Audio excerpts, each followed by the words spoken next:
Shalom saudara-saudara yang dikasihi Tuhan Yesus Kristus. Damai sejahtera, sukacita Allah kiranya selalu melimpah dalam hati dan kehidupan saudara semua. Haleluya. Pada kesempatan saat ini kita akan merenungkan 7 hal yang terjadi kalau kita sering mengeluh. Saudara-saudara, kebiasaan mengeluh itu tidak baik. Mengeluh bukanlah sikap yang disukai oleh Tuhan. Ada banyak contoh dalam Alkitab di mana Tuhan menunjukkan kemarahannya kepada orang-orang yang mengeluh. Salah satunya adalah ketika bangsa Israel berada di padang gurun. Di dalam perjalanan mereka di padang gurun, mereka itu sering sekali mengeluh, bersungut-sungut kepada Tuhan. Apa yang terjadi, saudara? Tuhan marah. Bahkan Tuhan menghukum mereka yang bersungut-sungut, yang mengeluh terus-menerus kepada Tuhan. Ada 7 hal yang terjadi kalau kita sering mengeluh, saudara. Yang pertama adalah mempengaruhi suasana hati kita pribadi. Suasana hati kita menjadi tidak damai,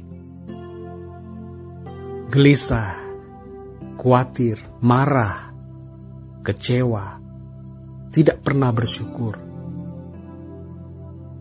Suasana hati menjadi tidak baik, saudara, kalau kita bersungut-sungut atau mengeluh. Yang kedua, saudara, mempengaruhi keluarga kita.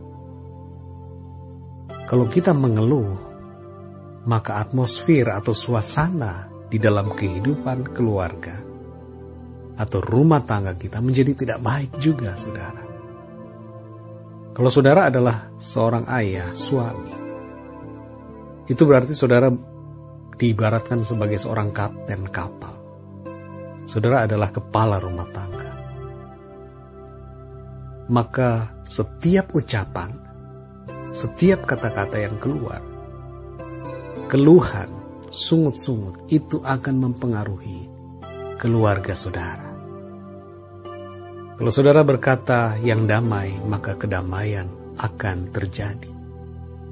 Tapi kalau saudara mengucapkan keluhan, sungut-sungut terus-menerus, maka suasana keluarga atau rumah tangga saudara tidak akan baik. Yang ketiga, saudara, mempengaruhi orang-orang di sekitar kita. Maksudnya adalah orang-orang di dalam lingkungan pekerjaan, pergaulan atau komunitas kita. Setiap sikap atau sifat negatif kita, keluhan kita akan mempengaruhi orang-orang itu juga, mereka yang ada bersama dengan kita. Dan ini tidak baik, saudara.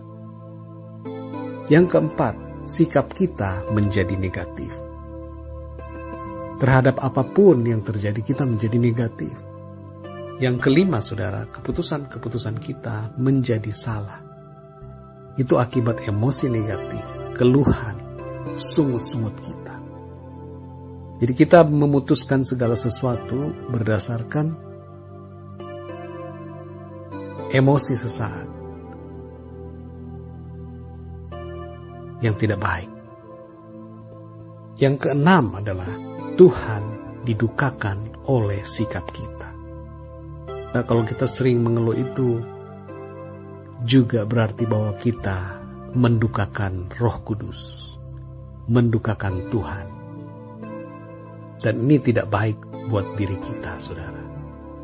Sebab pengalaman bangsa Israel menjadi contoh bagaimana seharusnya kita hidup. Jangan mengeluh, jangan bersungut-sungut, meskipun keadaan tidak baik. Yang ketujuh adalah kita menghalangi berkat Tuhan. Jadi keluhan kita, sungut-sungut kita justru seringkali menghalangi berkat-berkat Tuhan yang akan kita terima. Saudara, biarlah kita hidup dalam ucapan syukur kepada Tuhan. Jangan mengeluh, jangan bersungut-sungut, sebab itu tidak baik dan justru memberikan efek negatif dalam kehidupan kita. serta keluarga kita. Belajarlah dari bangsa Israel bagaimana Tuhan menghukum mereka yang terus-menerus mengeluh dan bersungut-sungut kepada Tuhan. Kalau kehidupanmu terasa berat, ada masalah dan pergumulan, jangan bersungut-sungut, jangan mengeluh, tetapi ucapkanlah syukur kepada Tuhan. Di dalam Yohanes 6 ayat 43, Tuhan Yesus berkata, jangan kamu bersungut-sungut. 1 Korintus 10 ayat 10 berkata, dan janganlah bersungut-sungut, seperti yang dilakukan oleh beberapa orang dari mereka, sehingga mereka dibinasakan oleh malaikat maut. Ada banyak ayat-ayat lagi, saudara, yang mengajar kita, memerintahkan agar kita tidak bersungut-sungut. Jangan bersungut-sungut dan jangan mengeluh, saudara. Hiduplah selalu dalam sukacita dan dalam pengucapan syukur. Tuhan Allah kita adalah Allah yang baik. Tuhan Yesus peduli kepada kita. Hidup kita ada di dalam tangan-Nya. Dia yang mengatur langkah-langkah kita, yang selalu percaya dan berharap kepada Tuhan. Oleh karena itu, jangan kita mengeluh, jangan kita bersungut-sungut, sebab langkah-langkah kita sudah ada dalam rencana Tuhan. Dia akan menolong kita, Dia akan membukakan jalan dan membukakan pintu bagi kita. Puji Tuhan, saudara. Tuhan Yesus memberkati. Haleluya.